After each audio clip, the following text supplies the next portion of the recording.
Thank you. Yeah, our organization, alongside Metro Vancouver transit riders and other groups in the communities of Burnaby and Metro Vancouver, have been pushing tirelessly to urge the provincial and federal governments to commit funding to the long overdue Burnaby Mountain Gondola project.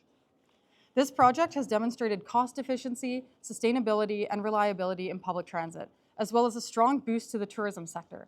Yet the studies and evaluations have been ongoing for nearly 20 years. With an estimated cost of around $210 million and a construction timeline of under 2 years, the gondola is a very feasible, revolutionary solution to well-known and long-standing commuting challenges to and from the Burnaby Mountain community. Simon Fraser University educates over 35,000 students at any given time, with approximately 80% relying on public transit to get to and from the main campus in Burnaby.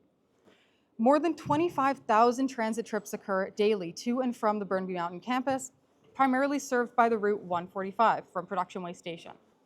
Overcrowding, frequent pass-ups, and extended wait times during peak hours are common. Not only this, but the wear on the buses is evident, with some even needing to stop on the way up because of engine overexertion and overheating.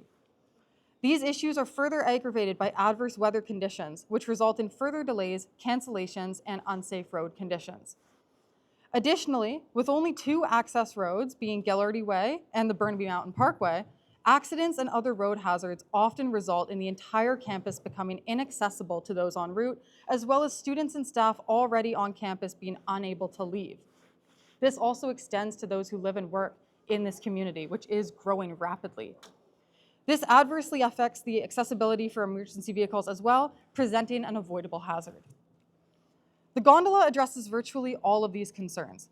It would provide a 6-minute all-weather connection between Production Way University Station and SFU using a 3-cable 3S system capable of operating safely in snow and high winds.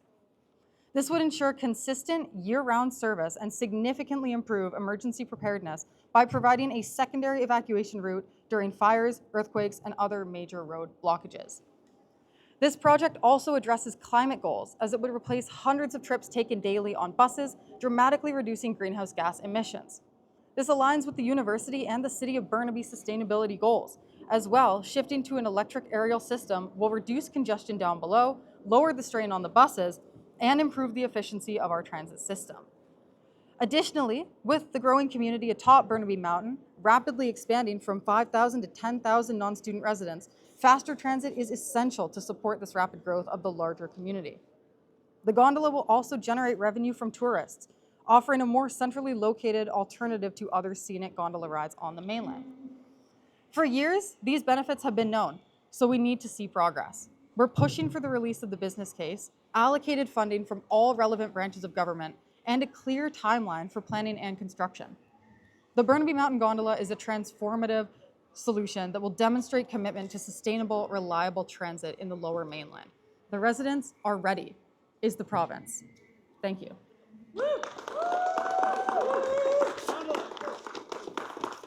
All right, I'll pass it over to Arden. All right. Hi, my name is Arden English. March 24th, 2024, I uploaded a video on the Burnaby Mountain Gondola project. I was a first-year student ripe with energy and optimism after finally seeing firsthand just how beneficial this project could be. Since that video went live, it has garnered over 42,500 views. It became the highest viewed piece of long-form media ever dedicated to the SFU Gondola project. And more importantly, absolutely nothing has happened since to the project. TransLink did their final round of engagement during my first term at SFU in November 2023. That was the inspiration that led me to make my video about it, because I believed more people needed to see the benefits of this project, and that people needed to know what was actually being proposed. And now it's entirely possible that I could graduate without this project's website being updated for a second time. This inaction is unbearable. When I made my video, I said very clearly that the next steps for the project were the completion of the business case and for it to be included in a financial plan.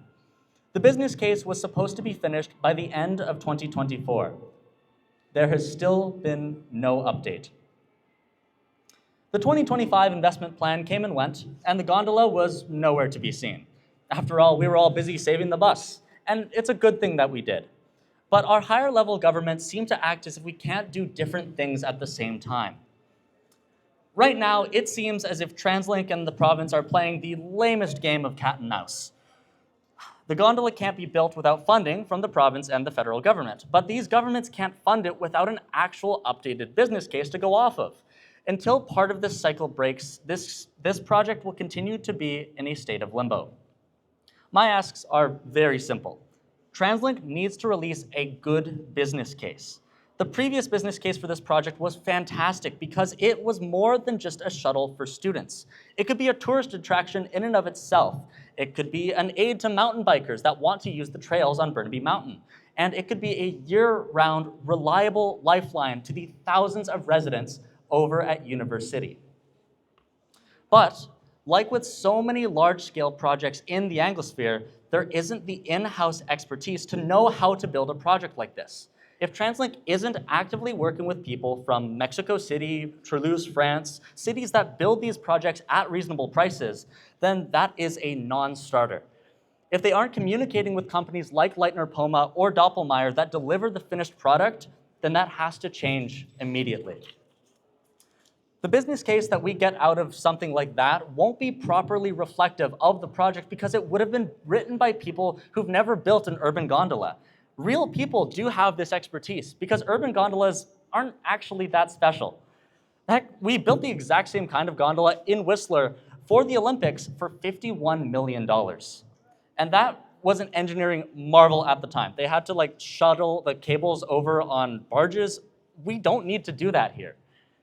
TransLink, we do not need to blow this project out of proportion. Because to say it simply, it ain't that deep. More importantly though, to the province and to the feds. When a business case does release for this project, jump on it immediately. This is not a multi-billion-dollar transit project, but it's about as beneficial as one. The province should be the first to take action, but I firmly believe that this is a project worthy of national attention. This is exactly the kind of international trade project that Prime Minister Carney was talking about all those months ago. Regardless on if TransLink goes with Leitner Poma or Doppelmayr, they will be partnering with a European company to deliver the future of transportation to a Canadian university in a Canadian city. That's international relations at its best. Don't squander that opportunity. Despite my tone here, I still have firm optimism for this project because the reality has never changed. This is still the best solution for SFU's transportation problems. We can bicker day in and day out about how it might not have been the best idea to build a university on top of a mountain, but either way, we're here. Tens of thousands of people are taking the buses up and down this mountain every day. More are driving because they have heard the horror stories of the 145, and it's not much of a secret, but the parking here isn't much better. We need this gondola, and while we might not be the ones to benefit from it when it does get built, there will always be new students every year commuting to this campus. Build it for them. Thank you. Alrighty. Thank you, and thank you for those inspiring words. My name is Daniel Tetrault. I'm a city councillor in Burnaby. And such a beautiful day. Glad to be here on the unceded territories of the Musqueam, Squamish, Tsleil-Waututh, and Coquitlam peoples. And I'm here today to, again, show my support and solidarity to get this gondola finally built. As I've said before, I used to be an SFU student, and I've experienced firsthand what it's like to get stuck up here after a snowstorm. I've experienced what it's like to never being able to find parking. So I know the need for this gondola. And that was even before we've seen the growth of the city we have. It was mentioned that we're seeing 5,000 people here, ready to grow to 10,000. When I speak to the community, they are in need and want more reliable transportation. They want to be able to get to work, go to school, and access amenities across the city using efficient, reliable transportation. The gondola can provide that. We know the business case is there. We know the merits of the gondola from an economic and environment sustainable point of view. We just need to get it built and prioritized. It's an investment in the future, and as a city of Burnaby and as a councillor, we've endorsed it. This is why we have endorsed it at the city level, and will continue to advocate all levels of government to get important transit projects like this built. So please help us advocate. Keep contacting your MPs, MLAs, and your councillors to ensure that the pressure is there and the need and want of this important project is there to get it built. Thank you for having me again, and build the gondola.